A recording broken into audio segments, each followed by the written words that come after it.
Во 20 часот интересни нови содржини и настани од денешниот ден. Со вас ке сме во третото издание на Дневникот. Најпрви најавите.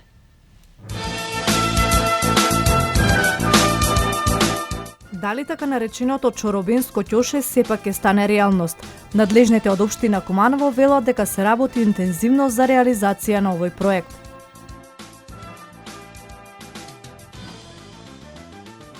Граѓаните по електронски пат од денеска ќе имаат пристап до информации за стаж и плати од Фондот за пензиско и инвалидско осигурување на Република Македонија.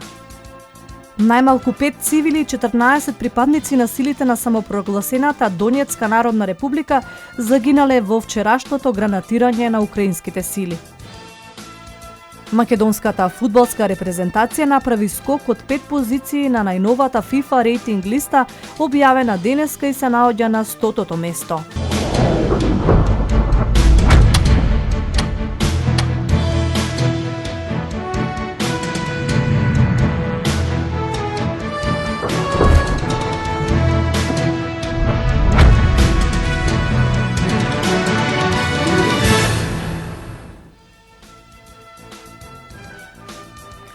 Добро вечер. 27 најуспешни од основните и од средните училишта од Куманово се прогласени за најдобри ученици. Со покажаниот одличен успех во наставата и учество во воннаставните содржини, учениците на генерацијата се истакнале со својот потенцијал и знаење меѓу над 20.000 ученици во Куманово. Трудот, посветеноста и талентот е она што ги двои овие ученици во нивната генерација. Посветеност, упорност се неопходни за да бидеш ученик на генерацијата. Не е потребно да си има само талент. Ова е ставот на најдобриот ученик во Кумановската гимназија Александар Стојановиќ. Тој не користел стипендии, дури и завршил хуманистичко општествена насока, но сепак ќе го продолжи образованието на електротехничкиот факултет. Минатите 4 години беа навистина голем предизвик за мене, не беше лесно да се постигне со предметите, значи да се постигне просек, имам просек од 5.00. И доста сум задоволен од себе и се надевам на уште поголеми успеси во моето подоцнежно образование. Секако првин е битна волјата, но според мене клучниот фактор е упорноста, бидејќи мора да сте упорен. Колку и да имате талент, мора со упорност и со вежбање да го искористите истиот. Младата Ана Крстевска е ученик на генерација од браќа Миладиновци. Таа и покрај тоа што има добиено понуда за стипендирање од приватни средни училишта, образованието ќе го продолжи во Кумановската гимназија. Вложениот труд секогаш се наградува, смета Ана. Сепак вложениот труд се исплатеше. Мене не ми беше тешко учењето и тоа треба да биде потик и за сите останати дека трудот се исплати, а исто така и за мене да продолжам понатаму. Им препорачувам да учат, бидејќи знаењето тогаш ќе се искористи и дека вложениот труд сепак вреди. Овие двајца ученици се дел од вкупно 27-те кои денеска добија награди од општината и регионалното здружение на просветни работници и се прогласени за најдобри ученици во своите училишта според претходно утврдени критериуми. Куманово со вакви потенцијали може да ја гради својата иднина. Големи честитки до самите ученици кои со својата упорна работа и интелектуален капацитет што го поседуваат, успеале да се наметат и да бидат првенци во својата генерација. Тоа е нешто кое дава една гаранција дека има иднина за Куманово, има иднина за Македонија. Од регионалното здружение на просветни работници од Куманово информираат дека годинава 28 ученици се стекнале со статус најдобар ученик од основните и средните училишта. Најдобрите ученици ги бираат самите училишта според утврдени критериуми и правилници. Учениците, освен што покажуваат одлични знаења во наставата, треба да се ангажираат и во воннаставните активности. Би сакала да бидат секогаш ентузијасти во својот живот, да се раководат по патот на знаењето да чекорат, да ги почитуваат возрастните, да градат мрежа на соживот, меѓусебна толеранција, почит, разбирање, истражување на околината и да градат мостови на доверба. Трудот, посветеноста и талентот на овие ученици се исклучителни, доколку се земе во предвид дека се одберени во конкуренција од над 20.000 ученици во Куманово.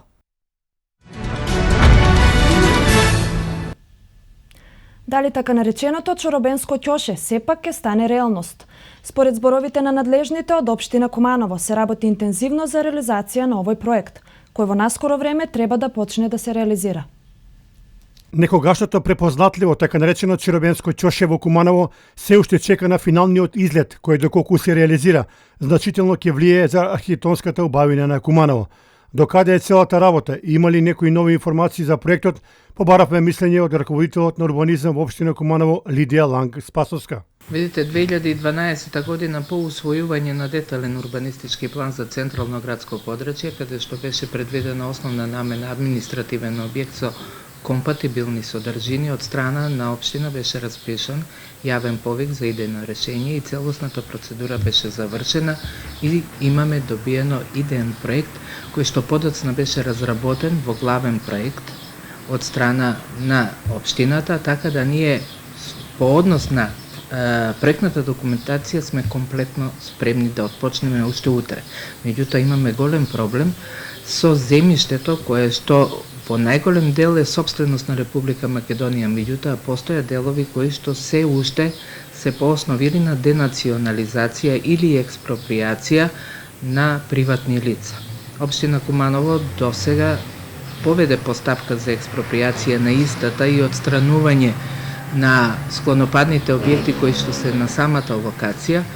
Се надевам дека во скоро време ќе се види некој епилог од сета таа приказна и дека граѓаните во најскор период ќе добијат нова општинска зграда. Да, таа ќе биде во модерна архитектура и се надеваме дека ќе одговори на сите стандарди на современо архитектонско урбанистичко обликување на просторот. Да се надеваме дека Чирабенското ќоше сепак еден ден ќе стане реалност, а до тогаш останува да чекаме. Продолжува бранот на реновирање соби, бањи, како и на холот во домот за стари лица Зафир Сајто во општина Куманово. Воедно со набавка на душици ќе бидат заменети сите, иако не се сите стари. Еве што изјави директорот на џипи во разговорот со нашата колешка Маја Денчевска. Домот за стари лица Зафир Сајто набави нови 30 душици со сопствени средства. Овие душици веќе се ставени во употреба, со што значително се подобрени условите во установата. Како што објасни директорот на џипи, домот има 150 корисници. Постепено во друга фаза планираат да набават и уште душици. Следната набавка која ќе биде направена наредната година ќе бидат заменети останатите душици, иако не се сите стари. Согласно годишниот план за 2015 година испланирани се средства за набавка на нови душеци, значи како видовте и сами, значи имаме набавено сега веќе 30 душеци, така што во наредниот период планираме да набавиме уште со цел значи за сите 150 корисници што ги имаме сместено да имат сите значи нов душе. Во месец февруари беа пуштени во потреба нови 12 реновирани соби и тоалети. Во иднина се планирани и реновирање на уште соби и тоалети, холот во установата, со цел да се заокружи реновирање на приземјето и да се подобрат услугите во установата. Во оваа година планираме освен овие собите и значи тоалетите и купатилото, планираме значи да го реновираме и холот, значи во главниот влез на установата. Така што сите овие работи се прават со цел да се подобруваат значи услугите во нашата установа и да им го вратиме имиџот што го имаше домот за стари лица. Корисниците на домот за стари лица претежно најголемо побарување за сместување бараат од источниот дел на Македонија. Зголемено е побарувањето за сместување на болни лица. Директорот на џипи најави дека иако установата нема свој лекар, е во добра соработка со Општа болница Куманово и за во иднина е во план да ја реализира и оваа услуга со свој лекар во установата. Општинската организација Црвен крст открива Паланка во соработка со локалната фурна Вардар Експорт Би. Од неодамна иницира акција во која со секој купен леб на дрва, произведен од оваа фурна, донираат по 1 денар за хуманитарните активности на Кривопаланечкиот Црвен крст. Локалната фурна Вардар Експорт Би открива Паланка го покажа своето општествено одговорно делување во заедницата со остварената соработка со Кривопаланечкиот Црвен крст.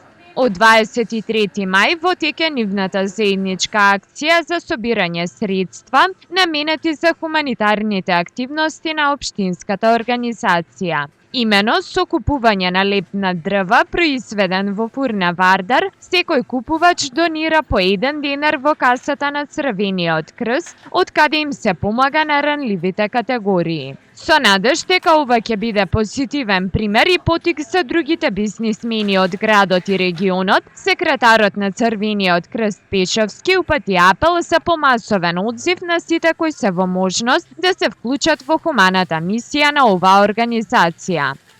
Општинската организација на Црвен крст од Крива Паланка неодамна започна да ја спроведува хуманитарната акција со локалната компанија од корпоративниот сектор Вардар Експорт Би, каде со купен производ од лепна дрва од фурна Вардар се донира 1 денар за хуманитарни активности на општинската организација на Црвен крст од Крива Паланка. Тие како добар пример, како општествено одговорна компанија, се надеваме дека ова ќе биде и за понатаму како позитивен пример и за останатите приватни компании од нашиот корпоративен сектор. Најмладите членови од семејството Димитровски, кои се посветени волонтери во Црвениот крст, биле потик за овој хуман подвиг, вели собственикот на фурната Блаже Димитровски. Видоме некоја перспектива дека може да помогнеме со финансирање на спортски активности, научни, хуманитарни, па се одлучиме да малкучки имаме некоја соработка со Црвен крст. Зашто Црвен крст? Нашите најмлади членови се активисти на волонтерите на Црвен крст, младите, што подлого време не сме знаеле што е. Покрај нивната активност се запознаме и што работат, како работат, у целина што е составот на Црвен крст. Со донирање на овие средства што ќе ги собереме од акцијата, нашата компанија ја искажува својата општествена активност, одговорност како пример за да може и другите компании, збореме од приватниот сектор, да имат една мотивација. Не значи дека голема сума на средства треба да се соберат, али секоја помош е од корис. Акцијата ќе трае до 23 јули, а производите, односно лебот на дрва, граѓаните може да го најдат низ 40 продавници во Крива Паланка и соседната општина Ранковце. На самите продавници се залепени промотивни плакати за хуманитарната акција. Најмладите пијанисти од Куманово, ученици од школата за пијано, под менторство на професорката Марија Тодоровска, го изразија својот талент и љубовта кон класичната музика, представувајќи се пред кумановската публика на концертот што се одржа во Центарот за култура. Во Центарот за култура во Куманово се одржа концерт на ученици од школата за пијано, на кој се представија 6 ученика на возраст од 6 до 13 години. Најмладите пијанисти настапија пред кумановската публика, изразувајќи го својот талент и љубовта кон класичната музика. Јас сум Андреја Тушевска, имам 6,5 годинки. Ова ми е прва година да свирам на пијано. Ке свирам 9 песни. Рибарче, паче, школа, нифтвор, трчка, папичка, пролет, ринге, рингера, Twinkle, Twinkle, Little Star, Мал валцер, слон, фрер Жак. Јас сум Магдалена Лазарева, вечерва ќе настапам со валцер, тарантела, за Елиза и полка. Јас свирам 4 години. Јас сум Теодора Јовановска, вечерва ќе се представам со 3 композиции, 2 валцери од Шопен и една пиеса од Дон Кихот. Јас сега завршувам 6-та година. Годишниот концерт на учениците од школата за пијано се одржа по 13 пат под менторство на професорката Марија Тодоровска, која што е задоволна од интересот на младите за свирење пијано. Голем интерес постои кај младата популација за учење на пијано. Има талентирани кои што веќе се определија да го продолжат и своето образование во средното училиште во Скопје. Родителите се задоволни од она што нивните деца можат да го научат и да го постигнат, посетувајќи го ова училиште во кое можат да ја усовршат својата музичка култура.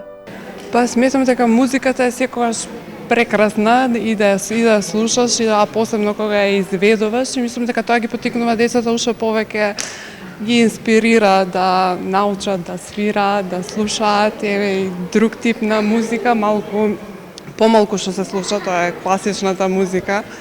Меѓутоа што е вечна, после толку векови па се изведуваат дела од класични автори кои се прилагодени за детска возраст, а убаво и возрастните да ги слушаат.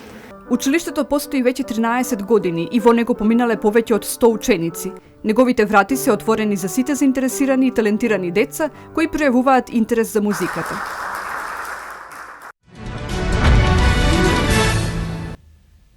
На државниот надпревар од областа на сообраќајно-техничка култура кај младите. Ученици од гимназијата Гоце Делчев освоија 3-то место во категорија на екипно, како и поединочно надпреварување. Надпреварот се одржал на 30 мај во Скопје, а учествувале 9 екипи од целата држава. Ученици од гимназијата Гоце Делчев освоија 3-то место на државниот надпревар од областа на сообраќајно-техничка култура кај младите. Надпреварот се одржал на 30 мај во Скопје, а учествувале 9 екипи од целата држава. Учениците биле под менторство на професорот по мир, толеранција и заштита Драган Илиевски. Ние освоивме екипно 3-то место. Прво имат освоено екипа од Пробишти, второ од Скопје Аеродром. Ние сме 3-то. А исто така имаме освоено и 3-то место во поединечна конкуренција, што секако представува голем успех за нашето училиште и за нашиот град секако. Ние претходно учествувавме на регионален надпревар во Старо Нагоричине, каде што го освоивме екипно 1-то место, поединечно имавме 1-во, 2-ро и 4-то место. Пред тоа и другите години сме учествувале. Тука се признани дипломи од тие надпревари, значи и на државно ниво имаме и 1-во место освоено, и екипно, и поединечна конкуренција. Така да секоја година од област на сообраќајот имаме успеси, и исто така и од област на противпожарна заштита, стрелаштво, прва помош, секогаш сме меѓу најдобрите во регионот и пошироко на ниво на држава. Ученикот Бојан Тренчевски е 3-то наградениот во поединечно надпреварување и се надева дека другата година целиот тим ќе забележи уште подобри резултати. Надпреварувањето се движеше, полагавме полигон и тестови. Освоив 0 на полигон казнени поени, а на тестови уште не се знае. Ова е моето прво надпреварување и мислам дека следната година ќе постигнеме уште подобри резултати. Надпреварот се одржал во исто време со детски семафор, на кој учествувала екипа од Куманово, но за жал тие не успеале да се изборат за некој од првите 3 места.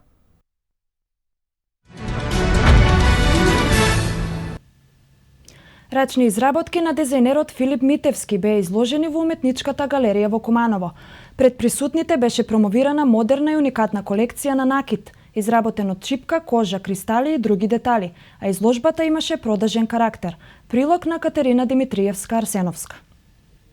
Во уметничката галерија во Куманово посетителите имаа можност да присуствуваат на една невообичаена изложба на накит на дизајнерот Филип Митевски, насловена како "Биди различен". Накитената жена испраќа пораки до наблюдувачот произлезени од желбата за поубав изглед и стремеж за лично истакнување во очите на спротивниот пол. Токму таква порака испраќа авторот, кој вели: "Јас сум среќен кога на некого ќе видам мое дело." Да, ова е моја прва изложба од ваков тип.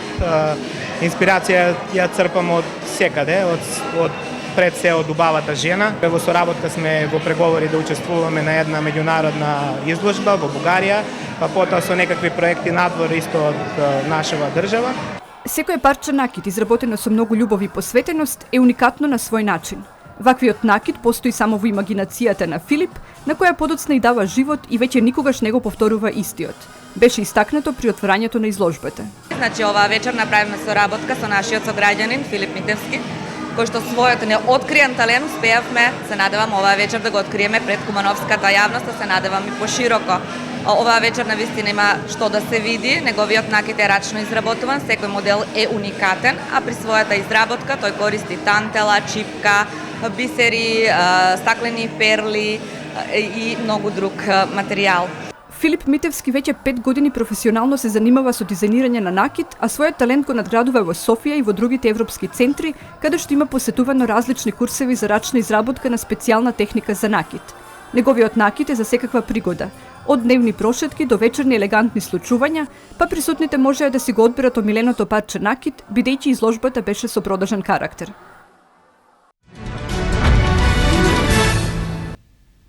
Граѓаните по електронски пат од денеска ќе имаат пристап до информации за стаж и плати од Фондот за пензиско и инвалидско осигурување на Република Македонија. Станува збор за проект на Министерството за труд и социјална политика и ПИОМ, преку кој ќе се овозможи поголема информираност на граѓаните, транспарентност на институции, намалување на гужви пред шалтерите, а и заштеда на самите граѓани. Со земање на шифра и пасворд од ПИОМ, граѓаните ќе имаат пристап 24 часа до информациите за стаж на осигурување и плата. На овој начин на пристап до податоците од ПИОМ ќе ми се возможи на граѓаните континуирано да бидат информирани за своите права, дали работодавачот кај што работи осигуреникот навремено му ги плаќа придонесите, дали соодветно е пријавен и дали има одредени недостатоци во неговите податоци кои би можел да ги коригира, информираше министерот Диме Спасов. Покрај овој проект за информирање на граѓаните се спроведува уште еден со кој два пати годишно, еднаш до 15 февруари и еднаш до 15 јули од ПИОМ по електронски пат се испраќаат податоци до работодавачите кои потоа се должни да ги дистрибуираат до нивните вработени. Земјоделците и самовработените лица ќе бидат информирани писмено за податоците на нивниот стаж. Како резултат на првото известување и информирање за стажот кое го направивме оваа година, до 15 февруари доставиме податоци за над 52.000 вработени, од кои околу 51.500 осигуреници си направија корекција во своите податоци, истакна Спасов. Министерот посочи дека во иднина ќе продолжи да се реализира и проектот за отворени денови за информирање на граѓаните за податоците на нивниот стаж, кој досега е реализиран во 16 општини во земјава. Директорот на Фондот за ПИОМ Ахмед Даути истакна дека придобивките од воведувањето на оваа нова услуга за електронски увид на податоците се огромни. Тој информираше дека покрај електронски пат граѓаните и понатаму ќе можат да ги добиваат овие информации на шалтер како што беше и досега. Вице-премиерот за европски интеграции Фатмир Бесими во Атина оствари средба со грчкиот министер за надворешни работи Никос Кодзијас, по која изјави дека имале отворена и искрена дискусија, при што се согласиле дека отворените прашања меѓу двете земји може да бидат решени. Вице-премиерот за европски интеграции Фатмир Бесими во Атина оствари средба со грчкиот министер за надворешни работи Никос Кодзијас. По средбата Бесими изјави дека тие имале отворена и искрена дискусија. За отворените прашања меѓу двете земји се согласиле дека може да бидат решени. Тој информираше дека е разговарано за предлозите за мерките за градење доверба и решавање на прашањето за името. Бесими порача и дека идеите се добредојдени, како и иницијативата Кодзијас да ја посети Македонија. Според него, на денешната средба повторено е и дека проширувањето на Европската Унија со Западен Балкан е нешто што се очекува да донесе одржлив мир и стабилност во регионот.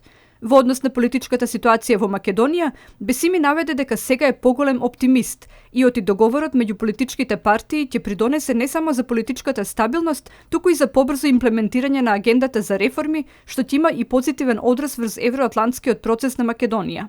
По средбата, Кодзијас и Бесими изразиле надеж дека разговорите ќе продолжат кон крајот на јуни, кога грчкиот министер за надворешни работи треба да го посети Скопје.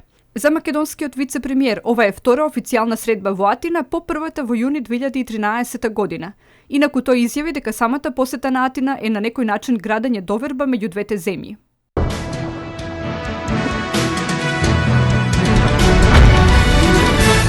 Најмалку 5 цивили и 14 припадници на силите на самопрогласената Донецка народна република загинале во вчерашното гранатирање на украинските сили. Во продолжение и другите вести од светот.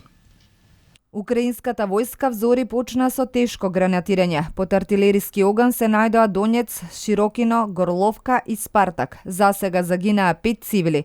24 се повредени, од кои 9 потешко. Меѓу војниците има 14 загинати, а повредени се 86, вклучувајќи 18 кои се потешко повредени, изјавил портпаролот на Министерството за одбрана Едуард Басурин. Тој додал дека нивните сили не извеле офанзивна акција, туку дека се преземени соодветни мерки за спречување геноцид во Донецк.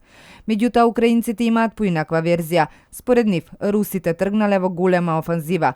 Премиерот Арсени Јаценјук изјавил: за се е виновна Русија. Тие ги потикнуваат терористите на воена акција и го прекршуваат договорот од Минск.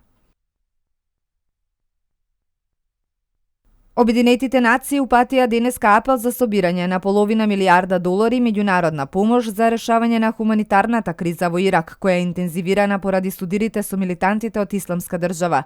Координаторот на Обединетите нации за хуманитарни акции, Лиса Гранде, објави апел во Брисел и рече дека Обединетите нации ќе бидат приморани да намалат или откажат повеќе од половина своји операции во Ирак без финансиска инекција.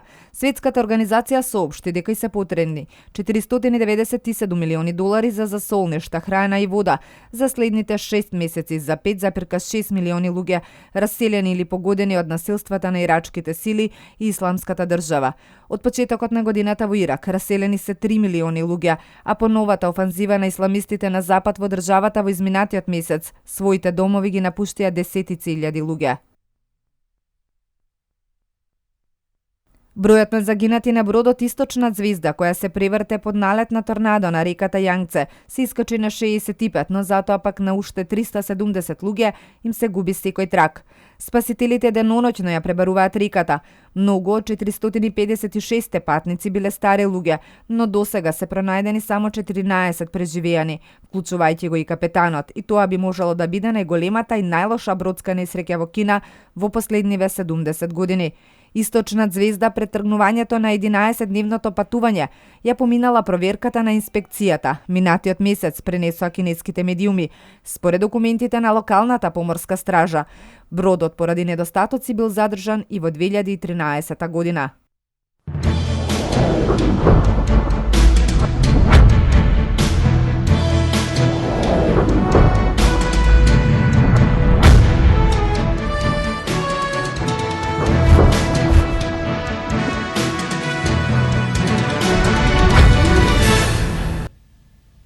Македонската фудбалска репрезентација направи скок од 5 позиции на најновата FIFA рейтинг листа објавена денеска и сега се наоѓа на 100-то место.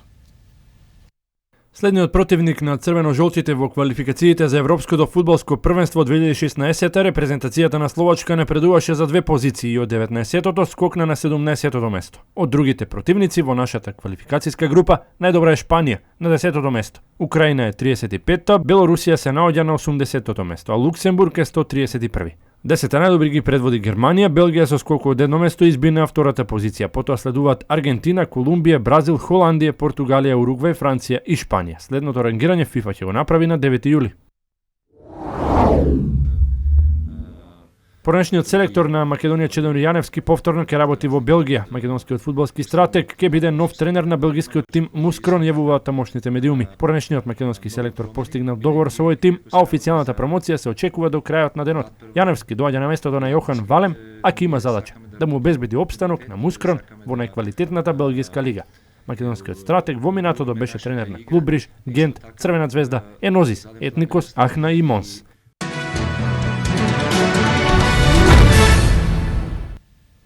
По само 15 дена од назначувањето на функцијата генерален секретар на Македонската кошаркарска федерација, Дејан Јовановски денеска преку соопштение информира дека поднесува оставка од лични причини.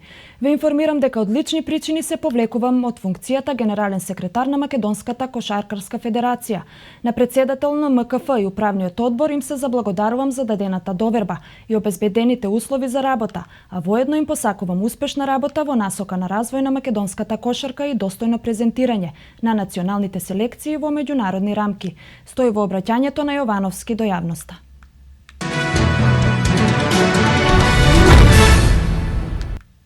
Македонскиот олимписки комитет информира дека добиле еден позитивен наод, откако направиле ненајавена допинг контрола на 10 македонски спортисти. На 4 мај 2015 година Македонскиот олимписки комитет побара ненајавена надвор од надпревар допинг контрола на 10 спортисти кои требаше да бидат дел од екипата на МОК која ќе настапи на Европските игри Баку 2015. Од направените тестови еден бил позитивен, информира денеска од МОК.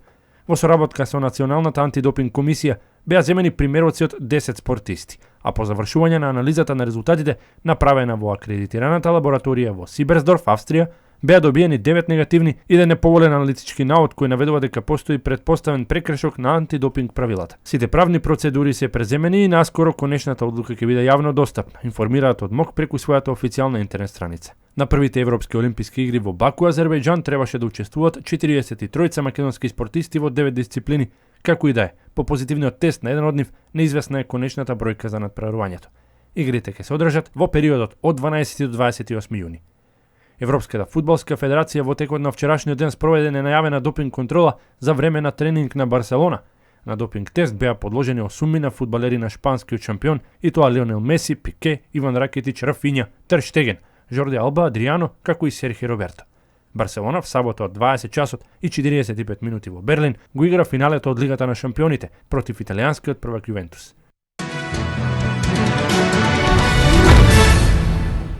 Меѓународен спорт.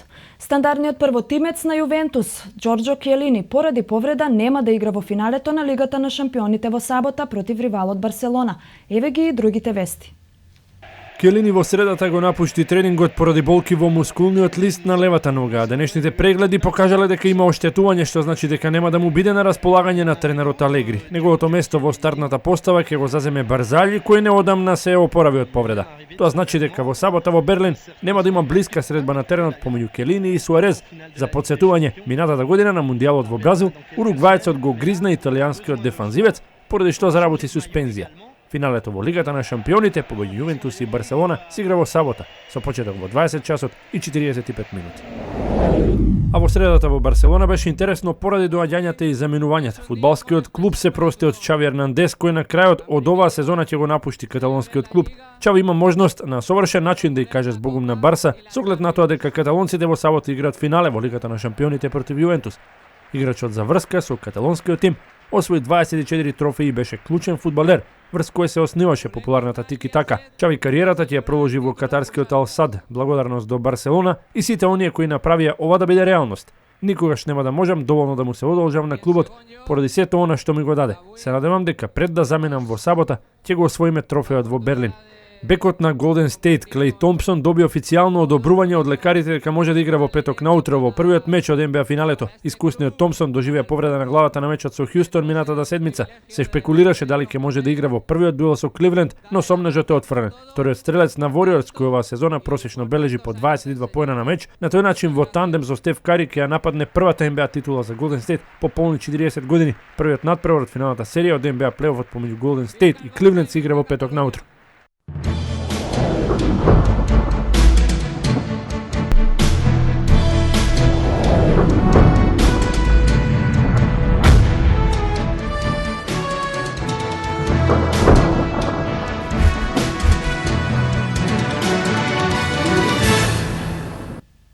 Да ја проследиме временската прогноза.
Ви благодарам на вниманието. Тоа беа содржините во третиот дневник на К3. Имајте пријатна вечер.